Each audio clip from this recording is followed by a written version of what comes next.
10:40.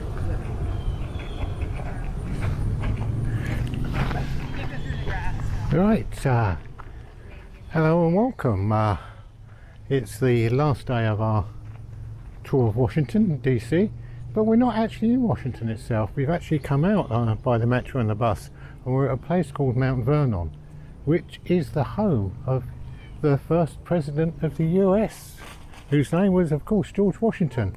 And behind us here we have his mansion, so we'll just turn the camera around like we always do, so you can see it better without my ugly face on it.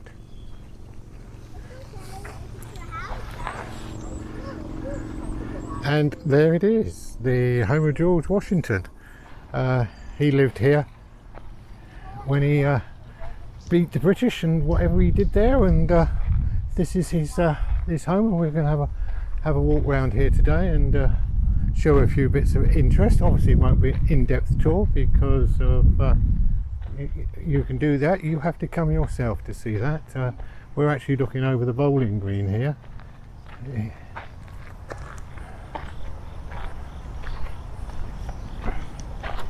Anyway, let's go around and catch up, and we'll go round to the front of the house.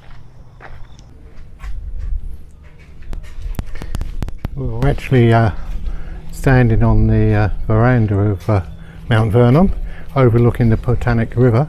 As you can see, if you are the president, I suppose you do get the best place in Washington to build a house, and this is definitely it. And there's the famous chairs that he used to sit on. Obviously there's more than one at the moment. So are you going to sit in the chair then, just for the shot? Look at that. There you go. There we go. Now this beats I feel like Ted Washington, not George Washington, but what a wonderful place. Hey, it is absolutely stunning, this whole area. Yeah, you can just imagine back in the year dot, the old sailing boats coming up here with their cargo. Yeah. Anyway, this is been properly restored, the mansion. We've got a tour in it later. I won't bore you with the tour, but there's also lots of outbuildings that show all the crafts of what went on on the estate, like a bakery, an ironmongery, a flour mill, even a whiskey distillery here. So hopefully we'll show you a few of those in a minute. There you go. And here it is from the front. Apparently after George Washington died, his estate was let to go to rack and ruin, and it was only two association of women that got together. I forget what they called themselves, the Mount Vernon Women's Group, and they clubbed together to raise the money and funds to actually restore this house back into its pristine condition, so we can appreciate it during our visit, which is absolutely stunning. And then you've got all around here, you've got the houses here for all the trades that I was saying, and then it actually does look right down over the Potomac. What a view, what a place to live.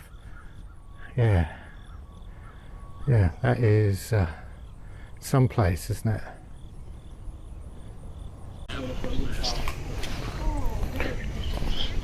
Well, we're standing outside the tomb of George Washington, which he had specially built. He made it in his will that they would have a new tomb built because the family tomb, which was on the estate, was falling to pieces and was in bad repair. So that he said that he would want his own new tomb, one that's a bit more robust and a bit more sturdier. And here it is. Within this enclosed rest the remains of George Washington. Wow! Let's have a look inside. And there you go. And there he is, or there he was. Wow, there you go. How you doing, folks? And we have the Stars and Stripes one side, I presume. The flag on the other side is? It's called the Commander-in-Chief's flag. Oh, the Commander-in-Chief. Washington designed it to use during the war. It's 13 stars, one for each colony. One field of blue. Oh, I His see. guard carried it. So wherever he was, that's where this flag was. So it went with him. So the commander in charge, Yep. would have that So flag. you knew he was on the field or in camp. The British also knew, I guess, too. But don't tell us. We lost the war. It's one of the few wars we lost was against you. But he, because now the commander-in-chief is the president, Yeah, so there's a presidential flag yeah. that all the presidents have used.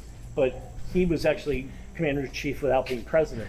So the only time that's really happened. Yeah.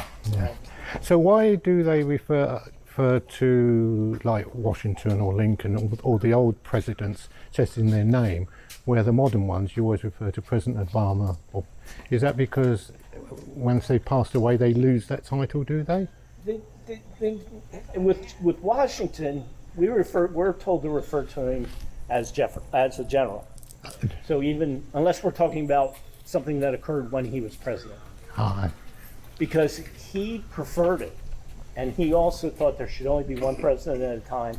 The time where most of the historic area we're trying to recreate is 1799. By then, John Adams was president. So, I don't know when the tradition started of calling a former president Mr. President. Probably with Adams. Yeah. And then as far as when, they don't lose the title. Nowadays, former president is still referred to as Mr. President. Yeah. Oh, thank you. So technically, when he died, he was back to being a general as well, because John Adams was starting to form our standing army. The Continental Army was formed to just fight the revolution, but we didn't have a standing army. Things were heating up with France. We were afraid we might have to go to war with France. So John Adams starts forming what would become our modern army, and he gets Washington to lead that army, only as a figurehead. He never left here in any capacity to lead that army. I believe he ordered a uniform, but it never arrived. It arrived after he died, or it never arrived. Maybe they found out he was dead. Alexander Hamilton did a lot to organize that new army. So. Wow, thank you very much. That's very, very interesting. Right. Thanks for visiting us. No. This has been a great finish to our holiday. Yeah. Right, we're outside the famous barn, which is what they call the 15-sided barn that George Washington designed himself. And the main reason for this was so the horses could walk round and round, and when they walked round and round, they did the thing to the straw to get the thing off it. Yeah. How you guys doing? Thank you. Ready to start walking towards food? Yeah. You guys want to eat? Yeah, we can eat. I need a break to pull up. Yeah, so it was designed in a circular like this. Yes. So the horses would walk all the way around and get the corns off the straw. Very clever. They've already heard the spiel, but Yeah. you guys interested? So yeah. Right. And then we're looking over, as we come out over here, we're looking over what he called his model farm, where he cultivated all his vegetables and herbs and fruit for the house, for the main house. And then you had the stables outside here. And let's just carry on walking around. It's been so very well restored, this whole area. It's quite impressive.